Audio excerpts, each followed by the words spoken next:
वनवास में श्री राम, लक्ष्मण और देवी सीता के लौटने का अंतिम दिन आ गया था, पर अयोध्या में भरत व्याकुल थे, क्योंकि राग में आगमन की उन्हें अभी तक कोई सूचना नहीं मिली थी। इधर कौशल्या, सुमित्रा और कैकेयी राम, लक्ष्मण और देवी सीता के लौटने की राह देखने लगी, तो उधर शत्रुघ्न ने पूरे राजमहल को फूलों और वंदनवारों से सजाने का आदेश दिया। पूरा नगर राम के स्वागत की तैयारियों में लग गया। हनुमान ने दूर से ही भरत को पहचान लिया और उन्होंने ब्राह्मण का वेश धारण किया और नंदीग्राम स्थित भरत कुटी की ओर बढ़े। जय श्री राम। कैसी करुण स्थिति है प्रभु के अनुज भरत जी की। ये तो जीवन के सारे सुख त्याग कर वैरागी बन गए हैं। प्रभु वन में क्या गए, भरत जी का तन, मन और प्राण भी उनके साथ ही चला गया है। कहां अयोध्या का विशाल राजमहल और कहां नंदीग्राम की ये पर्णकुटी। जाने यहां बैठे ये किसके नाम का जाप कर रहे हैं। अब तक भ्राताओं और भाभी सीता के लौटने की सूचना क्यों नहीं आई? कहीं भैया श्री राम ने अयोध्या आने का विचार त्याग तो नहीं दिया? जय श्री राम, जय श्री राम। कौन है आप? मैं प्रभु श्री राम का एक भक्त हूं भैया भरत। पर आप मुझे कैसे जानते हैं? क्या हम पहले कहीं मिले हैं? प्रभु श्री राम ने आपके संबंध में जो बताया है उसके अनुसार आप। क्या कहा? श्री राम? क्या उन्हें देखा है आपने? मैं उनके आदेश से ही आपके पास आया हूं भैया भरत। कहाँ है वो? क्या वो आ गए हैं? हाँ, वो अयोध्या के समीप आ गए हैं भैया भरत, और कल पुष्य नक्षत्र के योग में आपको उनके दर्शन भी होंगे। मैं धन्य हुआ महात्मा, मैं धन्य हो गया। ये अमृतवाणी सुनने के लिए मैं कब से व्याकुल था। आपने ये सूचना देकर मुझे नया जीवन दे दिया है। कहिए, मैं आपकी क्या सेवा करूं? प्रभु श्री राम की सेवा ही मेरे जीवन की सबसे बड़ी निधि और सबसे बड़ा प्रसाद है भैया। मुझे भला और क्या चाहिए? कितने पवित्र विचार हैं आपके। लगता है ईश्वर ने आपको श्री राम की सेवा के लिए ही इस धरती पर भेजा है। आप हैं कौन? मैं आपका परिचय जानना चाहता हूं महात्मा।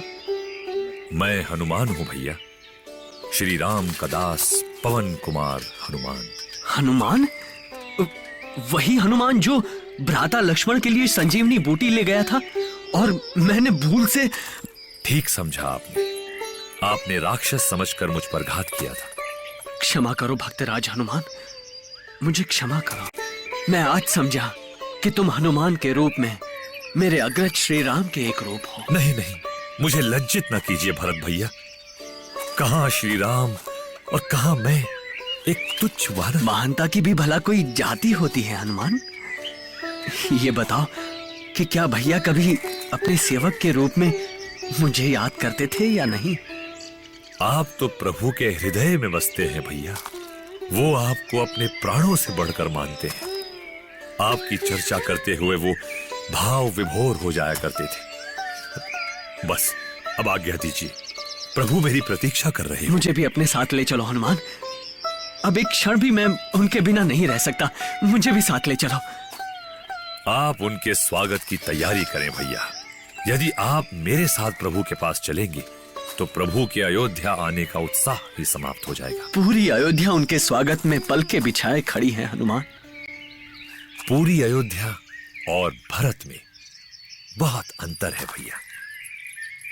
अब मैं चलता हूं, मुझे आज्ञा दीजिए। जय श्री राम। पता नहीं हनुमान ने इतनी देर कहां कर दी।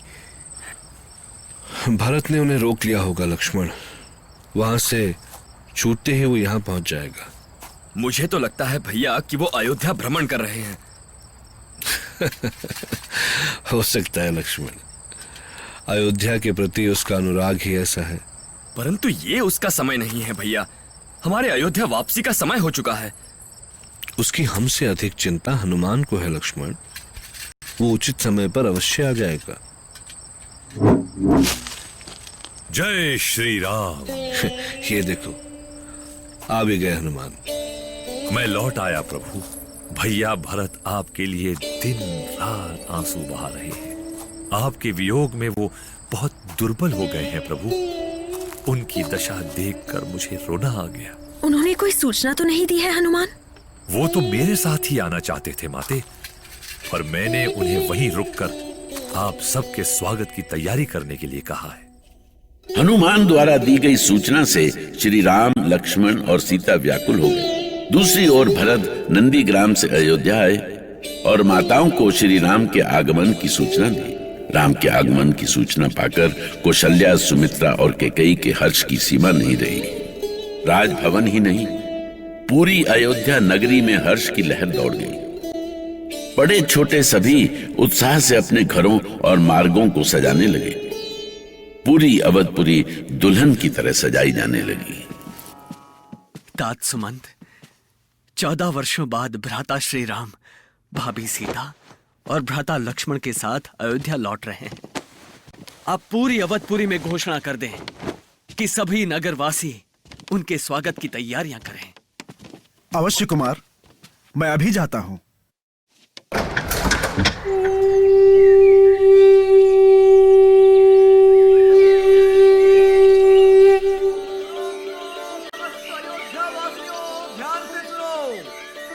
कल प्रातः काल श्री राम अयोध्या पधार रहे हैं। आप सभी नागरिक उनके स्वागत के लिए तैयार रहें।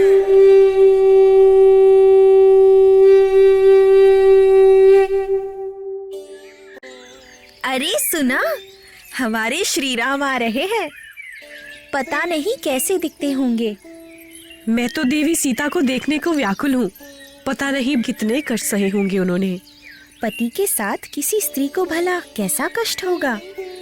ये अच्छा ही हुआ कि उन्होंने स्वयं भी वनवास जाने का निर्णय लिया। तो चलो हम उन्हें देखने चलते हैं। मेरे बच्चे तो पहले ही चले गए हैं। बच्चे तो बच्चे, बूढ़े भी स्वागत के लिए अभी से नगर द्वार पर जाकर बैठ चुके हैं। तो हम ही क्यों पीछे रहे? चलो चलो जल्दी चलते हैं। हाँ हाँ चलो। सावधान! महान शिव भक्त मधु के पुत्र त्रिशूलधारी असुरराज महाराज लवण पधार रहे हैं। असुरराज लवण की जय!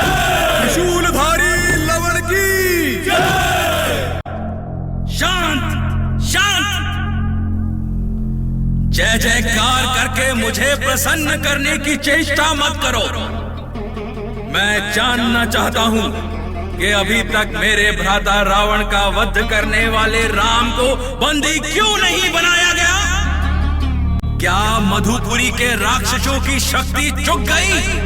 क्या मधुपुर के राक्षस अपने वंशजों के लिए कुछ भी नहीं कर सकते? उत्तर दो मुझे। हमारे सैनिकों ने प्रयास किया महाराज, किंतु एक वानर के कारण वो सफल नहीं हुए। कहते हुए लज्जा नहीं आती कि तुम सब एक वानर से डर गए? क्या वो वानर इतना शक्तिशाली है? क्या राक्षसों से अधिक शक्तिशाली वो वानर है? हाँ महाराज, वो कोई साधारण वानर नहीं है। बस बहुत हुआ ये प्रलाप। वानर सदा वानर ही रहेगा। वो कभी राक्षस नहीं बन सकता। नहीं महाराज, ऐसा ना कहें। उस वानर के पास एक विशाल गदा है। उस गदा से उसने ऐसा प्रहार किया है कि मेरी गर्दन अभी तक टेढ़ी है। और तुम सब उसका कुछ भी नहीं बिगाड़ सके, घायल भी नहीं कर सके उसे। हम उस पर आक्रमण करने ही गए थे महाराज, पर पता नहीं कैसे वो हमारी चाल समझ गया। कहाँ है उत्पाती वानर?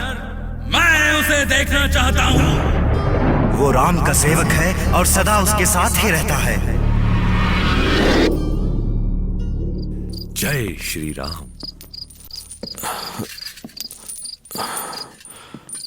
हनुमान, तुम इतनी रात में यहां? तुम्हें नींद नहीं आई? मुझे नींद कैसे आती प्रभु। जब जब सोने का प्रयास करता, भैया भरत का ध्यान आ जाता। वो आपके वियोग में बहुत विलाप कर रहे थे प्रभु। किंतु अब तो हमें उनके पास ही चलना है हनुमान। इसीलिए तो मैं यहाँ आ गया प्रभु, कि जब भी आपकी नींद खुल जाए हम अयोध्या के लिए चल पड़े। हाँ, पर अभी तो रात का तीसरा पहर बीत रहा है हनुमान। तो क्या आपको भी नींद नहीं आई प्रभु? जो तुम्हारी चिंता है वही चिंता मेरी भी है हनुमान। जब तक हम भरत से मिल नहीं लेंगे आंखों में नींद नहीं आएगी। श्री राम अपनी चिंता प्रकट करें या न करें, किंतु सच तो ये था कि वो भरत से मिलने के लिए उनसे भी अधिक व्याकुल थे।